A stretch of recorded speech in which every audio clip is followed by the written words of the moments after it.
सभी को हिमाचल प्रदेश पूर्ण राज्यत्व दिवस की हार्दिक शुभकामनाएं। आज 25 जनवरी पिछले 2-3 दिनों की लगातार बारिश और बर्फबारी से सामान्य जीवन हिमाचल के ऊपरी क्षेत्रों में अस्त व्यस्त, और आप देख पा रहे हैं कि 25 जनवरी की सुबह सूर्यदेव की किरणों की तपिश से वातावरण हल्का हल्का गर्म होता हुआ, और आप देख पा रहे हैं ये सामने ऊंचे पहाड़ की चोटियाँ, जिला कुल्लू की ये चोटियाँ, पीर पंचाल की पर्वत श्रृंखला जो बर्फ़ का श्रृंगार कर बड़ी सुंदर लग रही हैं।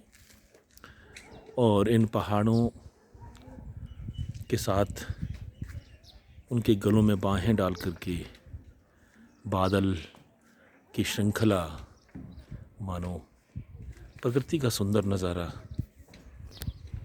प्रस्तुत कर रहे हैं। हिमाचल प्रदेश पश्चिम हिमालय का वो सुंदर प्रदेश है जो दो शब्दों के मेल से बना है। हिम यानी बर्फ, आंचल मतलब उसकी गोद, यानी कि बर्फ़ की गोद में बसा हुआ एक प्यारा प्रदेश। और प्राचीन काल में ये पूर्ण क्षेत्र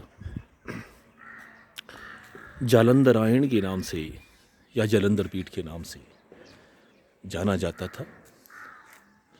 ये वही क्षेत्र है जहाँ ऋग्वेद में वर्णित 7 नदियों में से 5 नदियाँ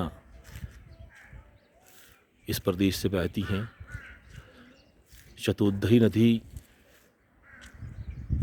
अर्जिकिया नदी, इरावती नदी, असीकनी नदी, चेनाब नदी, और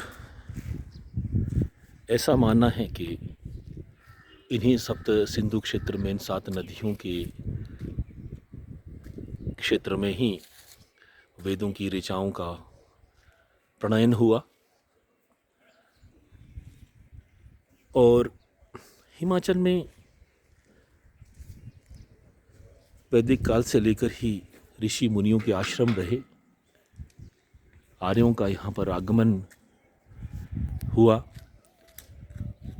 यहाँ पर ऋग्वेद के मंत्र दृष्टा वशिष्ठ ऋषि, विश्वामित्र ऋषि,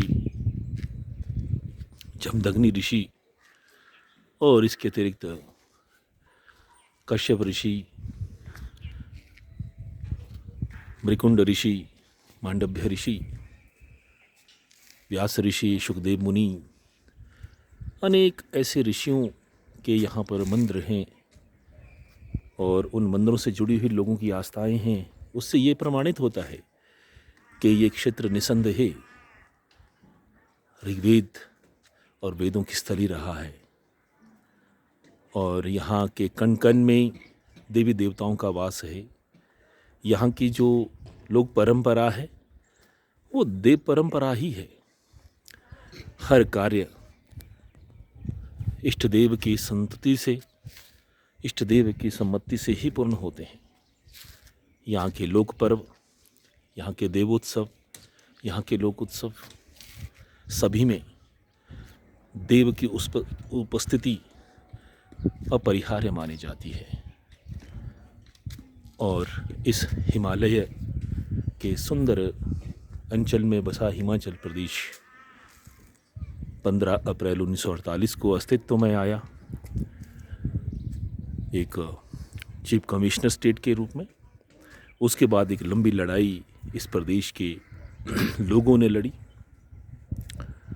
यहाँ के लोगों का रजवाड़ा शाही के विरुद्ध भी बड़ा योगदान रहा है। यहाँ पर प्रजामंडल के माध्यम से सैकड़ों वर्षों की रजवाड़ा शाही की दास्ता से लोगों ने मुक्ति पाई। यहाँ के वीर जवान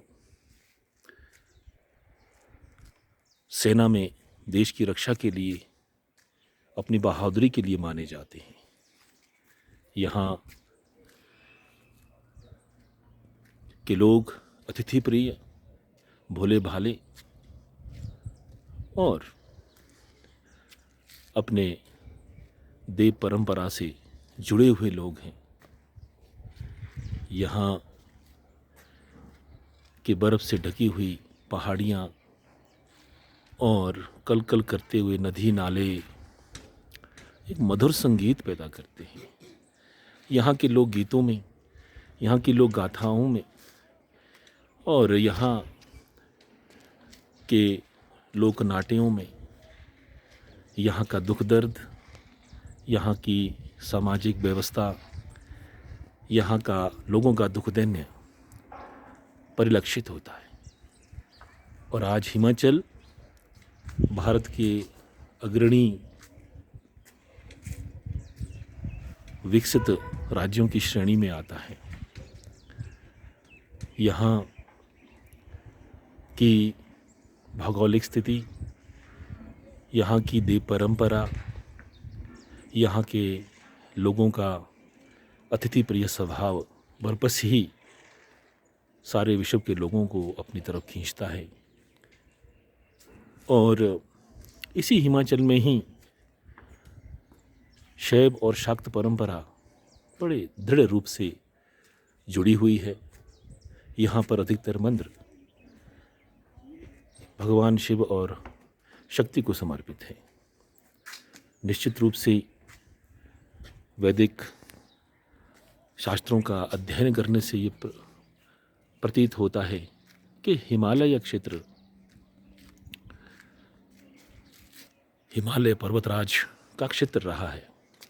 भगवान शिव उनके जामाता रहे हैं और माता पार्वती उनकी बेटी रही है। साक्षात शिव और शक्ति का ये अपना क्रीड़ा क्षेत्र है। इसीलिए कण कण में यहाँ पर शिव शक्ति वास करते हैं। ये हिमाचल का प्यारा प्रदेश आज इस पूर्ण राज्यत्व दिवस पर और इस खिली हुई मीठी धूप, मखमली धूप और पर्वतों से ढके हुए इसके काया और बर्फ़ से ढकी हुई इसकी चोटियाँ बड़ा ही सुंदर नज़ारा पेश करती हैं। और बरबस ही यहाँ के लोक कलाकार अपने शब्दों में इसका सुंदर वर्णन करते हैं, इसकी प्रशस्ति गाते हैं। जैसे गाया भी गया है कि लगा ढोलोरा ढमाका, मेरा हिमाचल बड़ा बांका। तो आप सभी को हिमाचल प्रदेश के पूर्ण राज्यत्व दिवस की पुनः हार्दिक शुभकामनाएं।